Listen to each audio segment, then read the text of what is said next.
Speaking of pedophilia and pedophiles and people forcing themselves on each other, people in an Man, this, inappropriate manner, we got to talk about this Quiet on Set.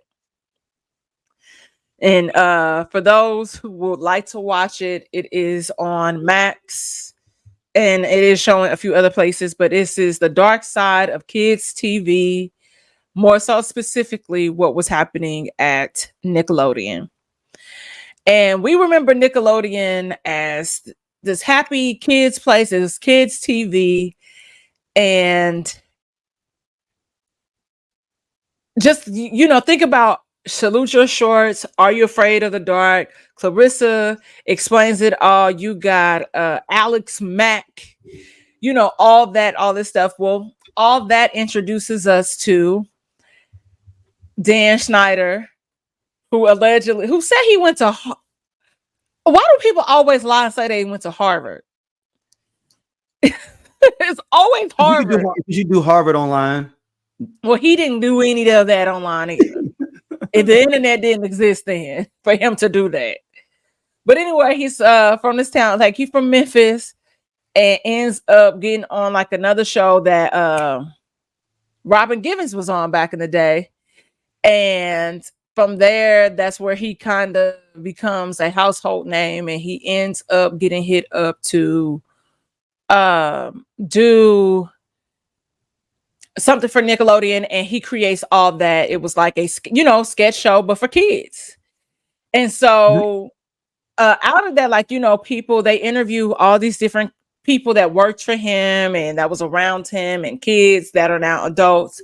And you find out about this hostile work environment, the way that they would have these kids kind of performing sexual acts on TV. It's getting through the writer's room. He is a misogynist. He don't want women in his writer's room. When he did the first season of the Amanda Show, it was something about like they had people, I guess, like sending in writing samples, and then he said put the funniest ones on top, and it was two women. So he had to like hire them, but he made them split their salary. Are you serious? Yes, he didn't want women in his writer's room. He was very aggressive to them. He would proposition them to give him massages and all this stuff. Or can you do this? He told one lady, if you could eat 2 pints of ice cream within like an hour, I'll give you $300. Like petty, like mind you, these girls are getting crumbs anyway, and you doing this and didn't pay her. Then got mad when he said, "Oh, I'll if somebody could kill this fly for I'll give you $30." She's like, "Oh, are you gonna add it to my tab?" He went off on her, saying how you embarrassed me and blah blah blah blah blah, and you should be happy to be here, all this shit. And they never say that he touched the girls or anything like that. It was just always that he was very close to Amanda Bynes, or he was very close to this person. And you would see pictures of like the girls and stuff like sitting on his lap, and it was just really, like a hostile, uncomfortable work environment. Well, there is some molestation happening on the set, because they end up one of the PAs gets caught up in child pornography, and he this again email a picture of himself touching his dick, masturbating to this like 11-year-old girl. And the mama like was conflicted, if she should go to the cops or not, because she, was thinking about that she could possibly get in trouble because she okayed him to keep in touch with her kid, because he was like, "Oh, I can get you on this show. I can do this for you. I can do that for you." And it is sick, and it is sad. And the saddest part out of all of it is just when they do talk to the parents, and you see at least the Black parents were like wanting to speak up and say something, but it would it kind of put their kids, it could potentially put their kids in like this compromising like position, you know what I mean? Mm-hmm. Like where they could write them out, they will fire them. And so it was like this inner conflict that they was having, and people are not aware of the law just in general, or oblivious, and more so oblivious to child labor laws, because technically kids cannot work more than an 8-hour day. If you are of a certain age, you cannot. And that's a legal thing too at the union. Yes, child labor laws. So and Mm-hmm. then the parents are to be present, but then you have somebody telling you, oh, trying to escort you to another room where you can kind of watch what's happening via the TV screen or whatever, but you can only see what's really happening on camera. You don't see what's happening behind that camera. You know what I mean? So it's like, and people are like, oh, well, you know, we trusted this person who ended up being the molester, one of the molesters. And it was just really sick and disgusting. And then in comes, they interview the guy, Drake Bell from Josh and Drake, who had like a big show. Yep. Dude, I think his was the saddest part, because his daddy was on it. He was wow. when they put him, they, you know, he was like, oh, this seemed like, because Drake had this huge knowledge about Hollywood history. He loved the movies and all this stuff. So he saw an ad, you know, that he put him in. So he started to go to auditions and get roles and get bigger roles. And then he auditioned for the Amanda Show and got the part. So he think he on. He was on.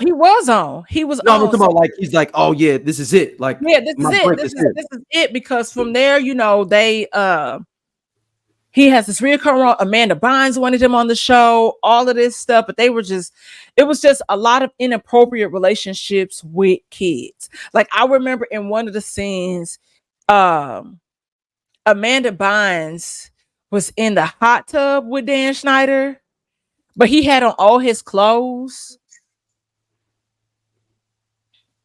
And he was like, oh, we here because of me. You know, like, it was very, like, even on all that, like, one of the black guys was talking about how the network kind of wanted them to do kind of something that mirrored Fear Factor, but all of the stuff that they would have them do was just inappropriate. Like, they drenched him in peanut butter and then had dogs come and lick him. It was like really, really weird. Another Zoe 101, where this girl was trying to get like this glue stick open or something, but then it squirts on Jamie Lynn's face, Britney Spears' little sister, and they said somebody behind the camera said that's a cum shot. Like, they literally said this. Yes, the entire time. They kind of started this series off as 4 episodes, guy, with Ariana Grande. And Ariana Grande, you know, was on. She had like a Sam and Cat show with the main girl Jeanette McCurdy from iCarly, and they had Ariana Grande in so many compromising sexual positions. It was like she was trying to get this water out of a potato, but the potato, like the sizing of it, kind of mirrored a penis. It was another scene where she's like, oh, I'm just so thirsty. So she lays on her bed upside down and she's like pouring water all over herself. It's like other parts, like other shows, they got melons and all this stuff. And other dude, oh my God, like it was crazy. And then this other dude, that ends up being a pedophile, who sodomized Drake Bell, this is so crazy. So he played the long game and calculated this out. So he was trying to push the daddy out. So it would be times where the guy, like an acting coach and like dialogue coach. And so the dad was like, he would do stuff like he was trying to help Drake get dressed. And I was like, he's grown, like he's old enough to do that on his own. Don't touch him. Don't touch him. Get away from him. he started to, to say stuff. And then one of the stylists said to him, well, Brian is gay and you're likely just homophobic. Trying to baby. And ultimately, he started getting in Drake's head because he said he saw some clip of him interacting with Leonardo DiCaprio on Growing Pains. And he said how he was touching Leonardo DiCaprio, like touching the smallest bag, rubbing down his arm, how he was touching him. He said that's what he saw him doing to his son. And so he was like, I know I'm not tripping. This is what I'm seeing. And ultimately, the dude, his name is Brian Peck, start getting in Drake's head. So he was like, okay, well, the daddy's the problem. So let me get to him this way. Now, mind you, other people, it's another castmate that's like, yeah, we went to his house. It was really cool, but he had this painting and it was signed from this serial killer. It's like his name was John Wayne Gacy or something. Mm-hmm. So like he had been a pen pal to this dude at one point. So the kid was like, that was weird or whatever. But he told Drake that his daddy had been like spending his money, going through his money. He don't have no money and all of this stuff. And his daddy isn't good for his career because he's like overbearing. So once he got into Drake's head, Drake went to his mom because his parents are divorced and said he didn't want his daddy managing him anymore and wanted the mom to manage him. Now, mind you, so he goes to live with the mom, but the mom lives in Orange County and doesn't like driving in LA or anything at all. So he starts had to stay the night at Brian's house. And that's when he started molesting him. Oh, it was sick. And then ultimately he tells the mom, no, that's not even what happened. He don't even tell his mama. His girlfriend mama pulled him aside because the dude was calling their house looking for him, and he was ignoring the calls and all of this stuff. And the mama said, come here, and pulled him in the kitchen and said, well, so what's going on? And he was like, oh, yeah, we're supposed to go to this. No, she said, no. What is going on? Tell me. And that's how it just kind of went snowball from there. And that motherfucker only got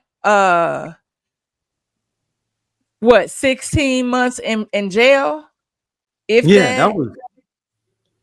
And then, but mind you, people wrote letters just like they did.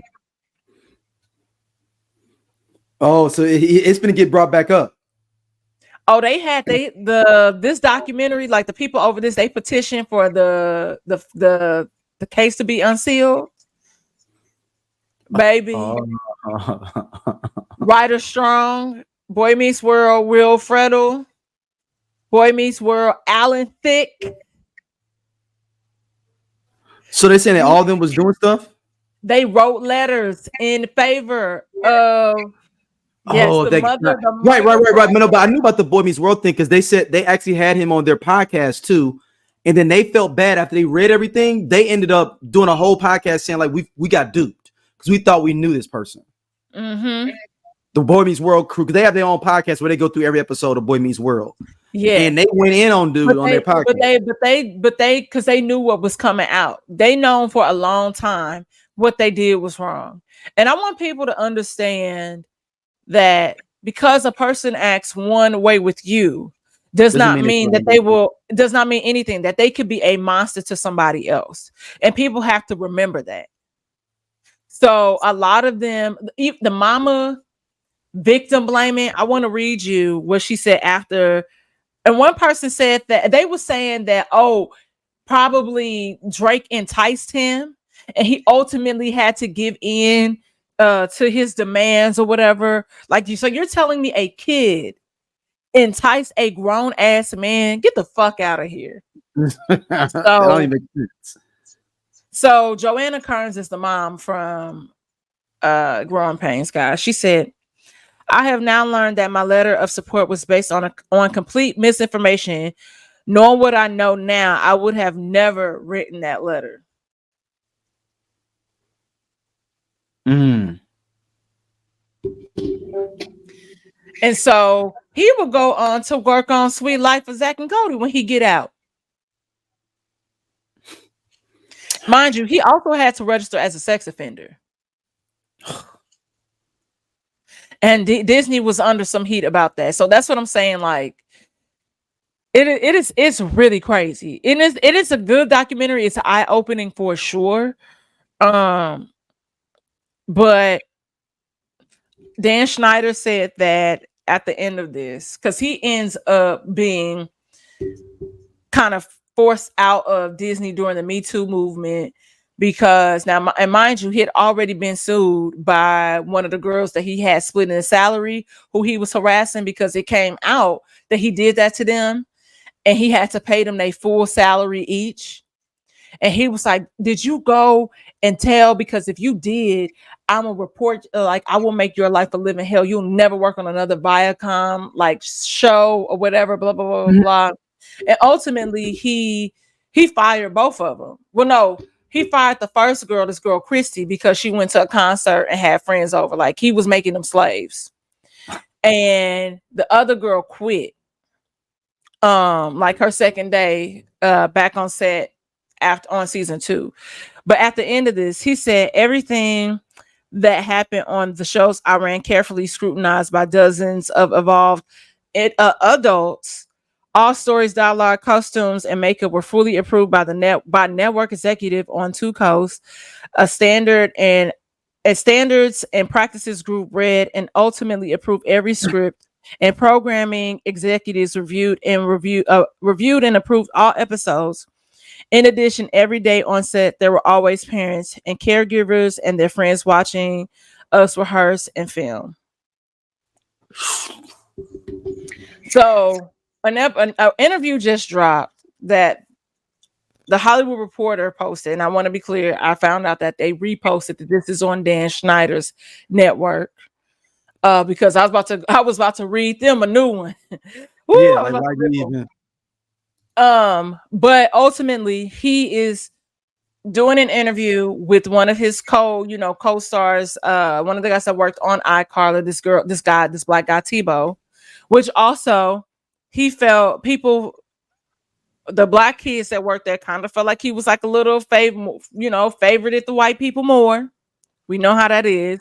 Mm-hmm. So I feel like that was very calculated to have him have this dialogue with you, which is also, it's kind of like you're trying to do this redemption tour, because now you're in the past 2 days and you losing, being forced out of Nickelodeon.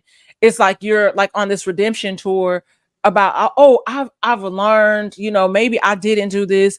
But I don't like when people apologize and they say, I apologize to those people. No, if you really apologize, call me by my name. That's true. Yeah. And I just ultimately, let me know. Let me know. Yeah. Say my name, as they say. Right. Literally. And ultimately, it's like, you don't need to tell me that you are sorry. Like, this is your lazy ass way of giving this indirect ass apology. Because you should have called those people and said, I am so sorry. That was not my intention. But like, it's people like Dan Schneider that always are bitches like this. Because listen, and I know people say, oh, you can't shame people based on their body type, the way that they look. Yes and no. Because it's always a Dan Schneider built motherfucker that is a misogynist, that is a bitch toward women. You sassy. You don't want women to have any sort of voice or wherewithal of what's going on. They shouldn't be in your space because it's a boys club or whatever. And you're really nasty to older women, because the women hold up a mirror and you have to see yourself, because they would never give you play and they would never think twice about looking at you. And so you talk down to them, you do, and then you go over there and you smush up with people like Amanda Bynes and Miranda Cosgrove or whatever, and try to canoodle with them because you can groom younger girls. You're a terrible And you can person. make them, and they can always think that you're the savior and you're the one. And Jeanette McCurdy, that's why I'm pretty confident that not to the boot of Cardi, because she also talks about in her book how she doesn't name him, but she says it is a Nickelodeon exec that like was. Hey y'all, if you like what you see here on Everyone Needs an Aquarius, be sure to hit that button right there. It'll take you to more clips, and be sure to like, subscribe, and share our podcast. See you back next time.